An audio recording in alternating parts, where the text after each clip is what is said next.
Hey, buddy. What's happening, fella? All right, guys, so a couple videos ago, a lot of you were telling me that I should use a Taurus fan, you know, to replace my cooling fan that tore up. So we are on our way to pull apart. I've already checked their inventory. They've got like 20 Tauruses, and I think this is going to be the first time I have ever been in the Ford section of pull apart. So I got John with me, and we're going to head out there because I'm too big a dope to go do this by myself. Oh, is that why I'm here? Yeah, that's why you're here. For emotional support? Yeah, emotional, motivational. Just got back from pull apart, or we didn't get back. I'm actually in the truck with John on the way home right now. Hi, guys. Who doesn't want to show his face because his Skin So Soft lotion that he got at Bath and Body Works Fuck my grill up. apparently has his face broken out. But anyway, I found the cooling fan that you guys were telling me to get. I couldn't get the relays for it, but I'm gonna figure something out. But I did get the wiring harness and the plug and everything for it. But what's really cool is they had a Chevy Express van in the pull apart there. I'm pretty sure it had a 6.0 in it. I didn't really dig in to look for the 6.0 on the block or anything, but I got the PCM from it. Now what's really cool about the PCM in that Express van is I pulled the cover on it and it actually has IAT drivers. If we don't get this whole throttle body flutter issue figured out with the turbo, that PCM that I just got from the Express van is capable of running drive-by cable. Which, by the way, if he decides to go drive-by cable, I'm going to keep poking him and poking him and poking him until he decides to put a 90mm BBK throttle body on this thing. Oh, dude, if I go drive-by cable, like, I'm going to need a different intake too, because mine doesn't have the mounts for the cable bracket or anything. So I might end up just getting some big eBay sheet metal intake. Ooh, let me build making everybody cringe. Let me build it. So anyway, we got our fan. You know, we got the bonus of the PCM that I just found, and I'm headed home now, hopefully to start putting the fan on. Well, guys, it is story time. So here's the deal. Got back from the junkyard today. Had to wash the dogs, like you guys care about that. Anyway, like I said earlier, I actually got a new PCM and everything for the truck, so I was real happy. Got the fan that I needed, so I was out there cleaning the fan, and we washed the dogs, took a shower, went to Walmart, and on the way back, John, well, actually, before we even got in the shower, John had told me that he was down at a cruise in. So there were some people down there wanting to see Project Steppenwolf, so I was like, you know, we got to go to Walmart and everything, blah, blah, blah. So when I got back, I was like, hey, you know, let's, talking to the wife, I was like, let's cruise Steppenwolf down here, see if John and them are still down there. So I get in the truck, get going down the road, you know, got on it a little bit. It felt good. AFRs were great and everything. So I go down there. Well, it turns out John had already left. So as I was leaving, as there usually is, there were some guys in a car next to us, you know, telling me to burn the tires off or whatnot. And I wasn't going to do that, but I figured I'd get on it a little bit and, you know, just let the blow off valve pop off for everybody. So I got going down the highway. I laid into it. Guys, I was not even in it for maybe a couple seconds. It built 12 pounds of boost and something popped. So anyway, long story short, I felt it start to lose power and I let out of it. A couple seconds later, my wife is like, hey, there's smoke coming from under the hood. So, you know, I was babying it because I knew something was wrong because the way it just all of a sudden lost power. But it didn't seem like it was running bad or anything. So anyway, I saw the smoke coming out from under the hood. I was like, okay, this is not good. Got a couple more miles down the road. The whole cab of the truck started filling up with smoke, and I was like, this is really not good. So I got back home, left it running. Once I got out of the truck, I could hear a lot of rattling and carrying on, but oil pressure was still good and everything. So I was like, you know, I don't know what's going on. So I popped the hood, and lo and behold, I've got a ton of blow by, guys. There's smoke just puffing out of, you know, the new breather that we put on there. I'll roll a clip in here real quick and just show you. Yeah, I think we just broke something. So as you guys can see from the clip, I'm getting a ton of blow by. I'm thinking probably broken ring lands, but I don't know, guys. You know, I've said it 100 times throughout this build. You know, I'm kind of new to the turbo thing.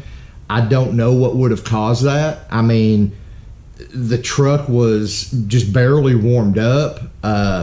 There shouldn't have been any high intake temps. I was literally in the throttle for like all of 3 or 4 seconds, and AFRs were perfect. It didn't boost spike. Honestly, I don't know what could have caused this. Right now, John and I are arguing over whether it's a blown head gasket or broken ring lands. I think it's broken ring lands. He thinks it's a blown head gasket. I don't have a bore scope, you know, so I don't know any other way other than pulling the engine apart to, you know, check for the broken ring lands. I know a compression check. I don't know, guys. As far as I know, a compression check isn't going to tell me whether it's broken ring lands or a blown head gasket. It's just going to tell me that it's, you know, it's one of the two, which I already know it's one of the two. So I think what I'm going to try to do, I don't want to have to pull the engine out of the truck yet. I think I'm going to try to find somebody who's maybe got a bore scope so I can fish it in there and look around and maybe see what's going on. So needless to say, this video is not ending the way I wanted it to. I was actually hoping to get the fan installed today and maybe do some driving videos, something of that nature. But hey guys, things don't always go according to plan, right? And as always, I want to be dead honest with you guys. This is very depressing for me.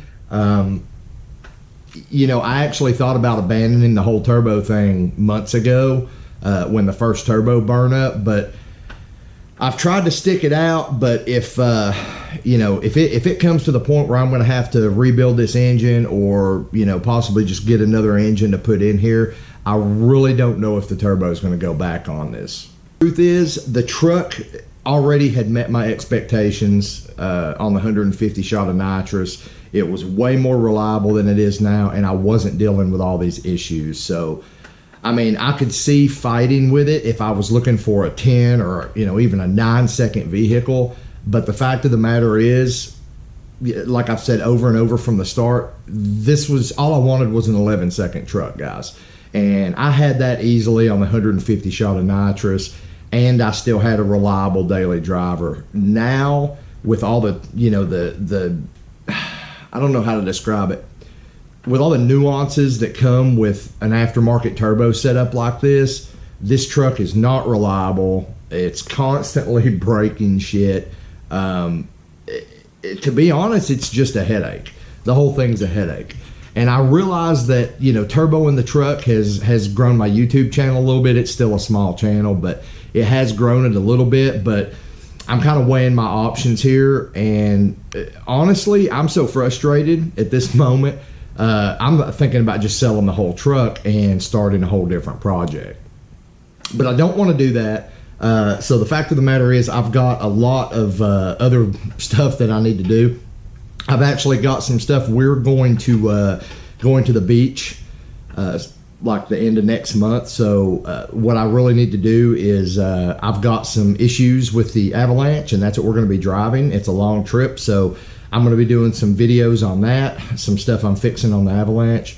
I've got a couple things I'm wanting to do to the wife's Camaro, and you know, of course, I'm going to figure out exactly what's wrong with this turbo truck, and we'll just kind of go from there, guys. I mean, depending on what I find, I'm going to have to really think hard about whether I want to keep this truck, and if I do, if I want to keep it turbo, or if I want to go back to my original plan for this truck, which was a nice daily driver, classic truck, you know, that I could go and run an 11-second quarter mile if I wanted to. Again, I had that with the nitrous system. The turbo was just something I'd never done before. I thought, hey, it'd be neat to try, but to be honest, even with, you know, everything that we've been able to do so cheaply, it's just the intricacies of having an aftermarket turbocharged vehicle are just, it's nickel and diming me to death. I can't ever drive the thing for more than a week at a time before something either breaks or something's leaking or something. That's the kind of stuff that you don't have to deal with on a nitrous vehicle. And being that the truck was already capable, the bottom line here, guys, is I got greedy, okay? I should have never went this direction with the truck. I had a plan when I started this truck, guys, okay? And that plan was, it was all coming together great.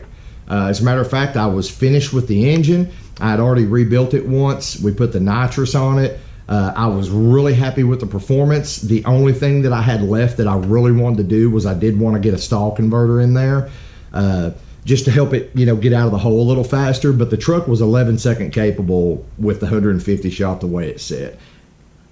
And the plan at that point was to start on the body work and maybe, do the air conditioning and, the little things to make it a nice daily driver. I kind of got sidetracked by the whole turbo thing, and I'm really wishing I would have never done it. I wouldn't mind playing around with the turbo stuff on something that I didn't want to drive all the time, that I wanted to just take to the track, but that's never what I wanted from this truck. And I feel like by doing this whole turbo build, I've kind of shot myself in the foot. If this video is kind of depressing, might even lose some of you guys over this video, but if that's what has to happen, that's what has to happen. The main thing is, if I keep this truck, I want to get it on the road. I want it to be reliable, and I'm thinking that's not going to happen with this turbo setup. So I'm going to dig into it, try to figure out what's wrong with it, what it's going to take to fix it. We'll go over that in some upcoming videos. And guys, I do want to say, even if I do decide not to put the turbo back on the truck, this isn't the only project on the channel, and it's not going to be the only project on the channel. There's more stuff coming. I was actually talking to John today, and I kind of said something on the Facebook page earlier about maybe I was thinking about doing a early 2000 model Corvette. The fact of the matter is, the Avalanche is getting close to being paid off. I've still got a Hayabusa buried in the garage over here that I can't ride because of my neck. So I'm really thinking that, once the Avalanche is paid off, I'm thinking what I might do is take the Hayabusa and trade it in on an early 2000 Vet and maybe do a little something with that. But if I can overcome this and some other issues that I'm currently having with the truck, frame-wise, bodywork-wise, I really do want to keep the truck, guys. I love this truck. And to be honest, up until the turbo thing started, the truck wasn't really much of a headache. I mean, I had the one issue with the engine where I ended up having to put a crank kit in it, put new bearings in it. But other than that, everything went pretty smooth with the truck build so far. The turbo stuff is when stuff really started going crazy, and I got thrown off track. So I was talking to some people earlier, and I was really frustrated and kind of losing my mind and kicking around the idea of selling the truck. But I do like the truck. I would like to go back to the point before I put the turbo on it and start from there and go back to my original idea for the truck and kind of try to carry that out and see it through. So stick around, guys. Hopefully I'll get something figured out in the next video or two and let you know something solid about the plans for the truck and what exactly went wrong with it. Till then, get off YouTube, get out in the garage, and I will see you next time here on Bad Luck Garage.